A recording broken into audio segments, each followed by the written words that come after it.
Bien des siècles avant que la basilique de Notre-Dame d'Afrique fût construite sur les hauteurs d'Alger, Marie, mère de l'Église, avait visité les contrées qui entouraient Alger.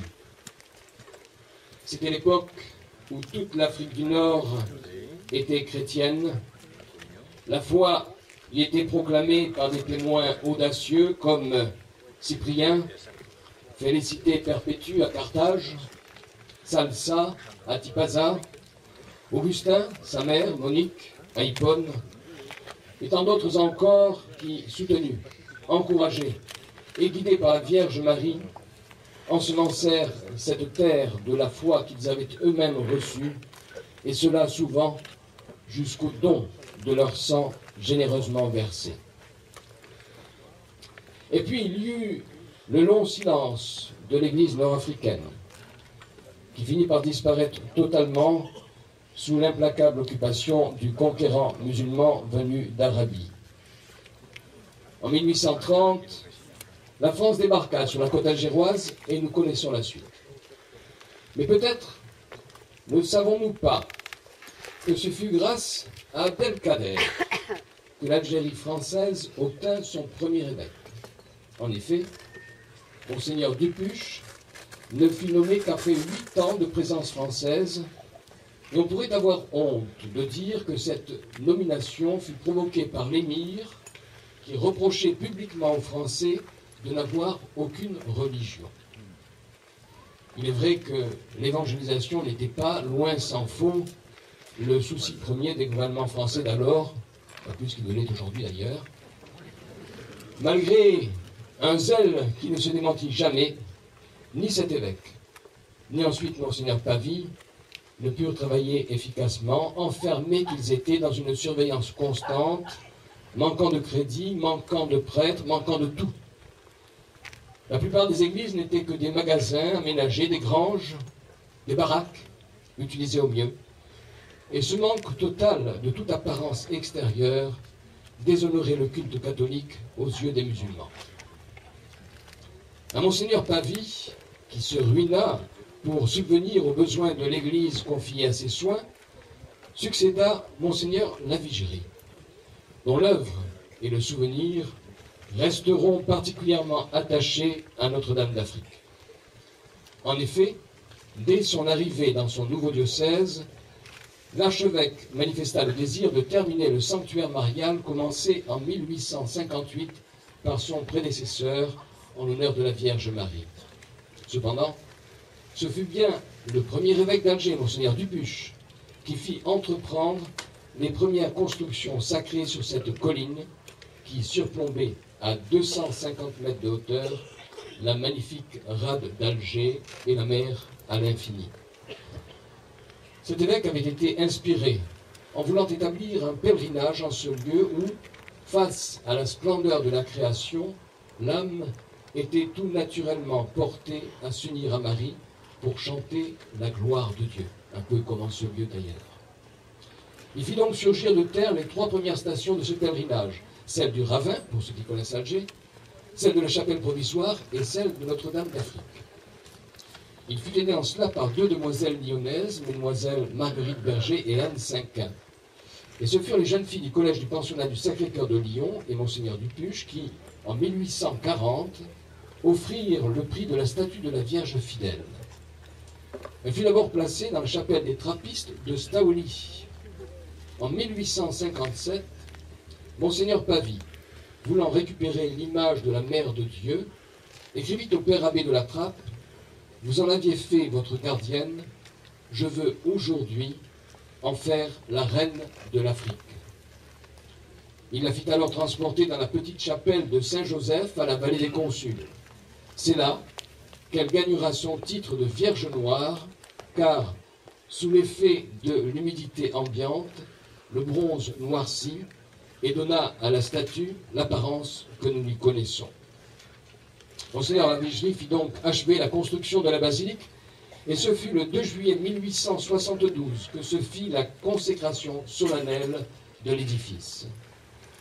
La statue de Madame d'Afrique, comme l'appelaient les musulmans, quitta la chapelle de Saint-Joseph le 4 mai 1873 pour prendre la place qu'elle occupe toujours aujourd'hui.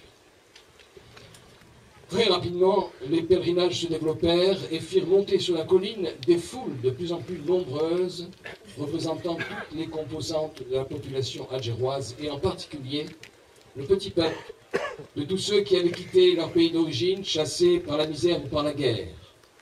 Même les musulmans, on l'a signalé tout à l'heure, montaient auprès de Lala Myriam, la mère virginale du grand prophète Aïssa, pour lui confier leurs prières. Et c'est toujours le cas aujourd'hui. Déjà dans son premier mandement, celui qui allait devenir l'archevêque d'Alger avait nettement tracé son programme. Faire de la terre algérienne le berceau d'une nation grande, généreuse, chrétienne, d'une autre France. En un mot, répandre autour de nous les vraies lumières d'une civilisation dont l'évangile est la source et la loi. Les porter au-delà du désert, jusqu'au centre de cet immense continent encore plongé dans la barbarie.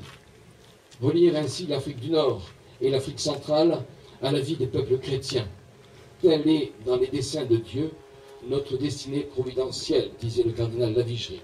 Et il continuait, « Ô chère et illustre Église africaine, puissais-je contribuer à consoler tes douleurs et à te rendre une partie de ta gloire perdue. » De Notre-Dame d'Afrique partirent donc les premiers missionnaires, Pères Blancs et Sœurs Blanches, non seulement vers toute l'Algérie, mais aussi, comme l'avait désiré ardemment leur fondateur, vers l'intérieur de l'immense continent africain.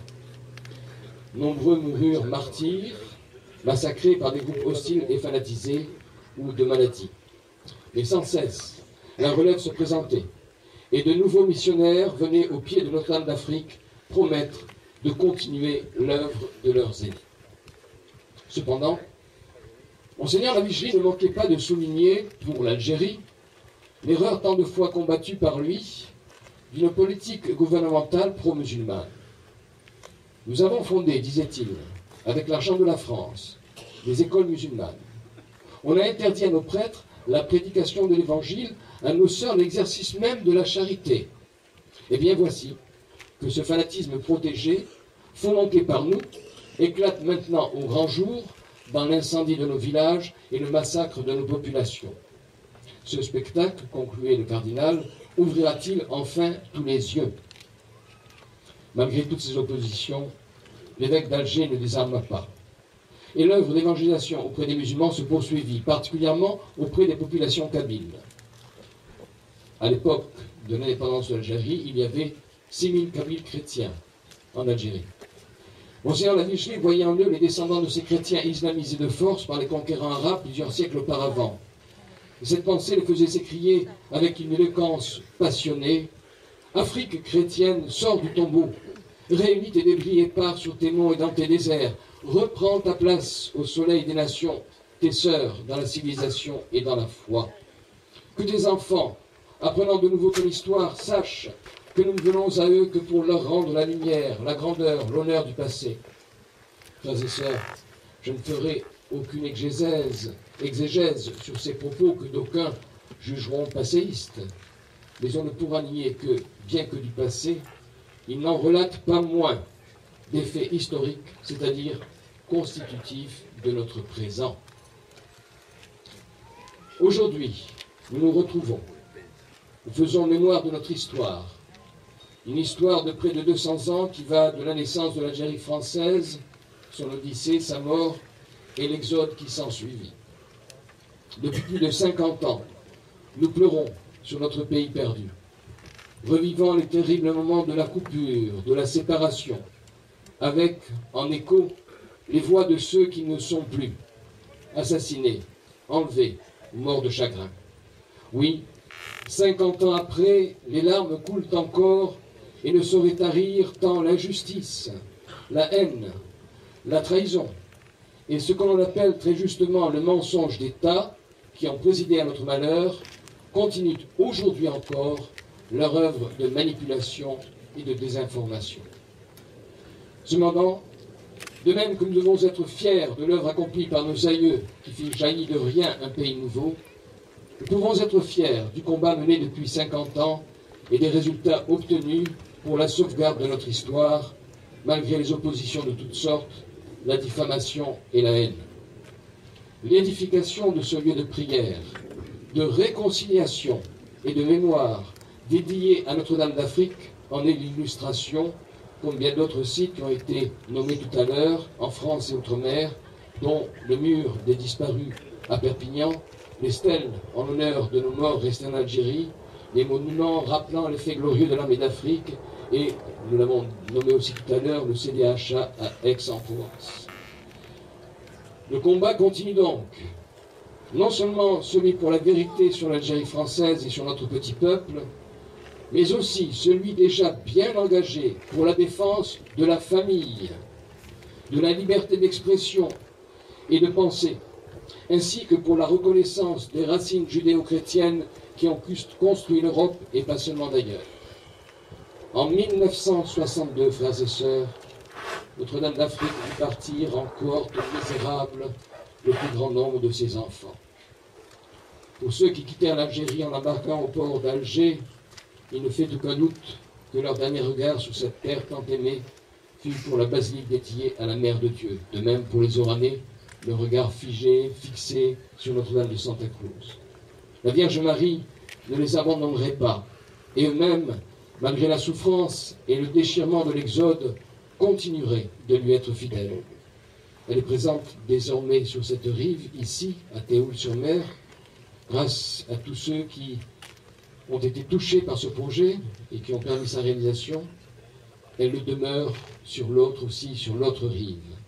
Elle constitue le lien qui permettra un jour à tous ceux qui lui ont été confiés de se retrouver comme enfants d'un même Père. Sa mission reste toujours la même, veiller sur la terre d'Afrique et préparer les cœurs à reconnaître et à accueillir son Fils Jésus comme l'unique sauveur. Et nous savons que sur notre terre d'Algérie, de plus en plus nombreux sont les hommes et les femmes qui vont vers le Christ. Dans cette perspective, nous pouvons reprendre cette prière qui était inscrite dans le cœur de la basilique. Notre-Dame d'Afrique, priez pour nous et pour les musulmans, et j'ajoute, afin que la lumière de l'Évangile s'établisse dans le cœur de tous vos enfants. Prions là aussi pour nos familles, pour la paix, pour la France, pour l'Algérie, pour l'Afrique. Amen.